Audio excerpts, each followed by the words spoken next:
I just kind of taking one for the team up here, I guess, if you will. Somebody gonna step up for what's right. And I think before I get on to too much, I want to, with Karen. I'm right here. Hey, Karen Nason. I mean, I'm born talent right there, homegrown, New York.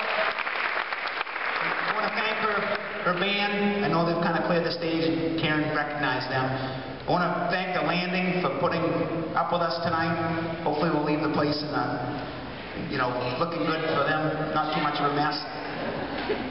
And I want to thank in advance Jonathan Edwards and his band to come up here to Maine, to put the show on. I mean, it's just fantastic. Karen deserves the credit for pulling them up here, but they're here. They're going to give us a great show. Later on, what we're going to set up.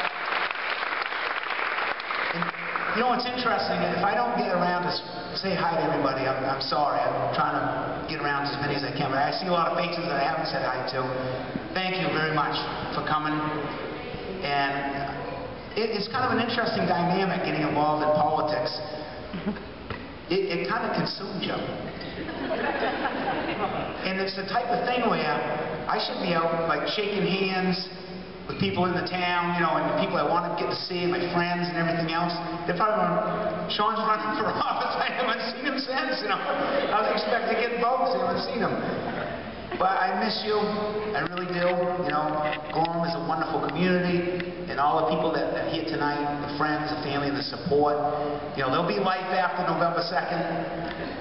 And, I just hope to carry it through. And it's just, again, a couple years ago, we see the state of affairs with the bailouts and the banking and all these big mega corporations, what they've done to the country. And, just that pride, that inside, being small town guy, small business person, I think is a shared sentiment across the state. There's so much, pent up frustration. We know that it doesn't have to be this way.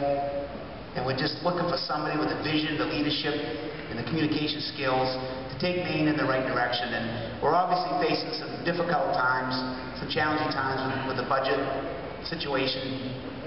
But it gets down to, it's not as complex as people make it out to appear or to seem. It really just gets down to taking care of people. No different than taking care of your own family or your small business, your community. And it's got to get scaled up at the state level. Because I don't think there's anybody sitting out there right now that wouldn't give their shirt to someone that was in need. That's just Maine is a very compassionate state, and we're just compassionate as people. But the other side of that is, we also work very hard for every dollar that goes to the state, and you expect it to be spent wisely, just like it is in your own home. And I think if we've shown,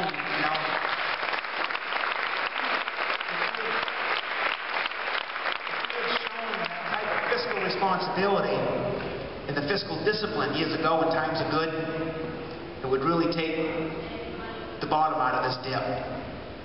But unfortunately, the money got spent as fast as it came in, and now we're in a situation where the tide's receded, and we're looking at the beach going, wow, it's got a mess here.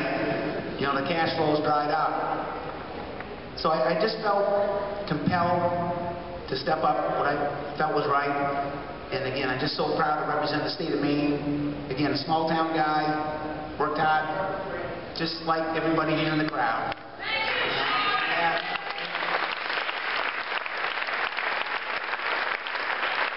I don't have any real desire to be in the limelight, I can assure you that. I don't know if any of you watched the debate there the other night, but it's pretty nerve-wracking, when you get up there and you're in the Thunderdome with these political heavyweights. But hopefully we have the room, in the first go.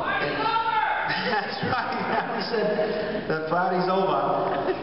That kind of is a cliche that caught on, and I want to take the time to just thank, my wife Chris, our family, Danielle. They've been so super supportive. Heather, getting the signatures and being out on the trail. I mean, we kind of took our life and basically tipped it upside down, and here we are. But I said to Danielle, you know, that kind of caught on that cliche, the party's over.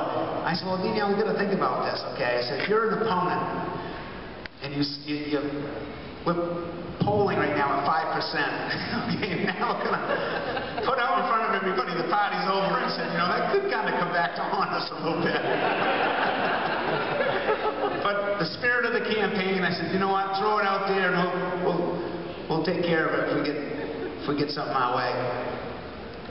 So again, I just want to thank everybody for coming. You know, it's just it's an honor to be here to represent what I think is everybody that's working hard out there in the state of Maine. We've got and I'm not saying this to brag, but was it Mike Violet and Ken Alschuler said on GAN the other morning? They said, if you took all 5 candidates and you took them around to meet every person in the state of Maine, Shawn Moody would win this election hands down.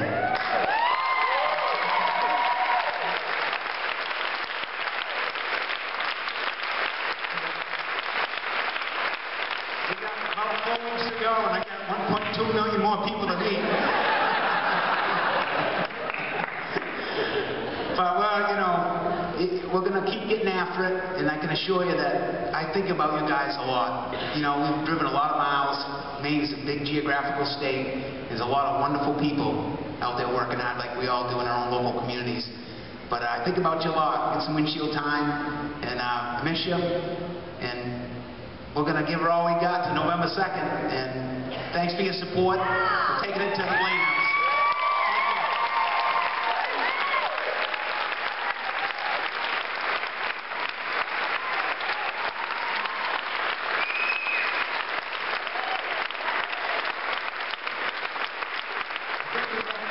Jonathan Edwards coming. He's ready to